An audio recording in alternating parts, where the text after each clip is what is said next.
जय हिंद। देखिए, कोशिका के बारे में हमने कल एक वीडियो बनाकर अपलोड की थी, उसमें तो कोशिका के बारे में थोड़ा सा बताया था। आज हमारा उसी का पार्ट नंबर 2।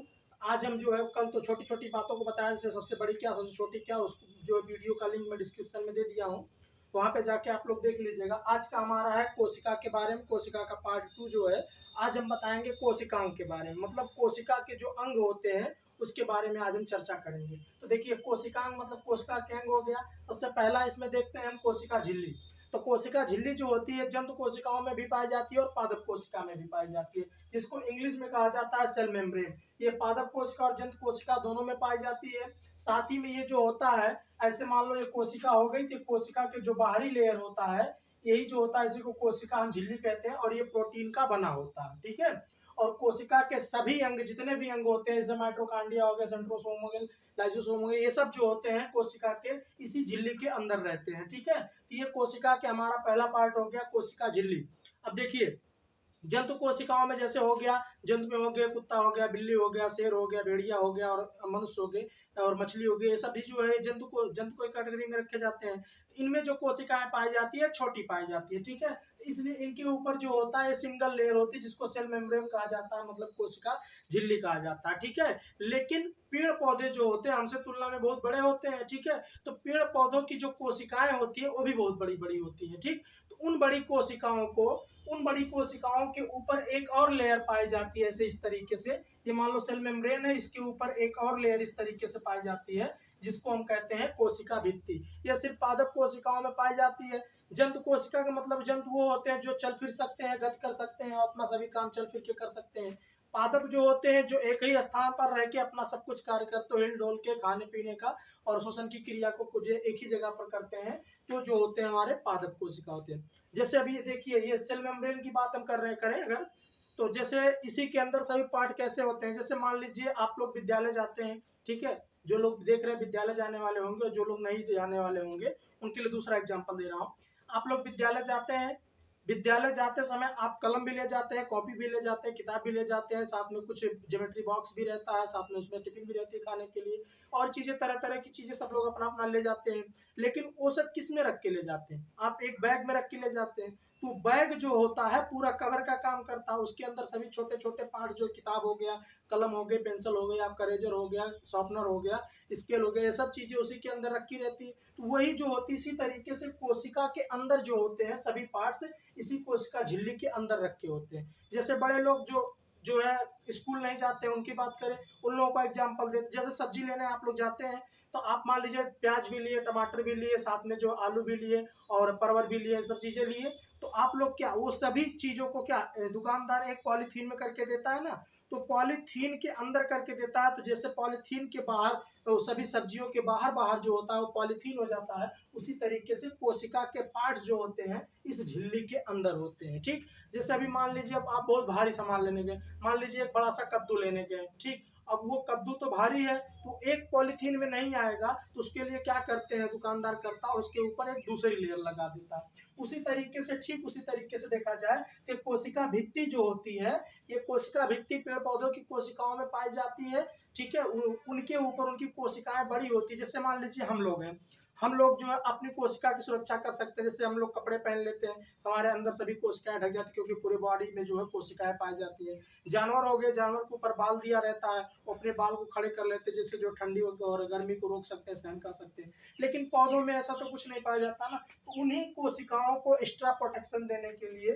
कोशिका भित्ति होती है। ये इतना डिफरेंस होता है कि ये जंतु कोशिकाओं में कोशिका भित्ति नहीं पाई जाती है, सिर्फ और सिर्फ पादप कोशिकाओं में पाई जाती है। ठीक है। इसी को हम इंग्लिश में कहते हैं सेल वॉल। ये सिर्फ प्लांट्स में पाई जाती है, और ये जो होते हैं सेलुलोज के बने होते हैं। ठीक है। पेड़ पौधों में इसीलिए कहा जाता है सेलुलोज पाया जाता है, और पेड़ पौधों से जितनी भी चीजें बनती हैं उन सभी में सेलुलोज की मात्रा पाई जाती है। जैसे हमारा कपड़ा हो गया, कपड़ा जो है कॉटन का बना हुआ, कपास का बना हुआ, तो भी तो पेड़ पौधों से प्राप्त हुआ, इसमें भी सेलुलोज हो गया।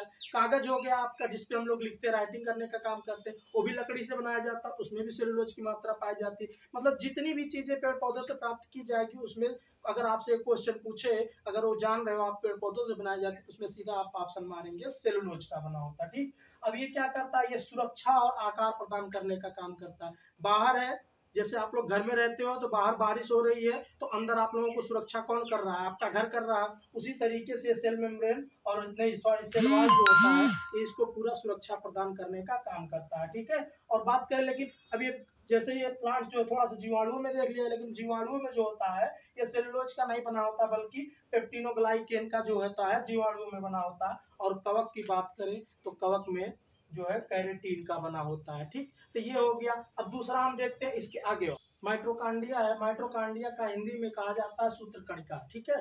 माइट्रोकांडिया को जो है कहा जाता है सूत्रकणिका और इसकी खोज जो है अल्टमैन नामक वैज्ञानिक ने किया था, ठीक है। अब देखिए माइट्रोकांडिया के अंतर्गत क्या होता है। माइट्रोकांडिया में जब हम देखिए माइट्रोकांडिया के यहाँ से आप लोगों को कार्य समझाते हैं, ठीक है।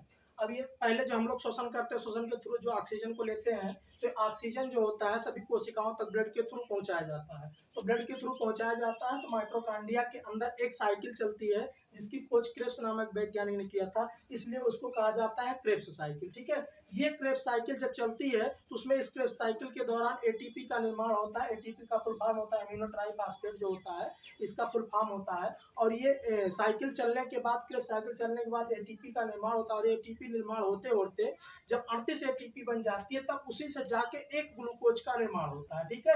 और वही ग्लूकोज का दहन होता है और दहन होने के पश्चात हमें ऊर्जा मिलती है, ठीक है। और ये ग्लूकोज का दहन भी क्रेब्स साइकिल चलने के बाद जो है ग्लूकोज का दहन भी माइट्रोकांड्रिया के अंतर्गत होता है।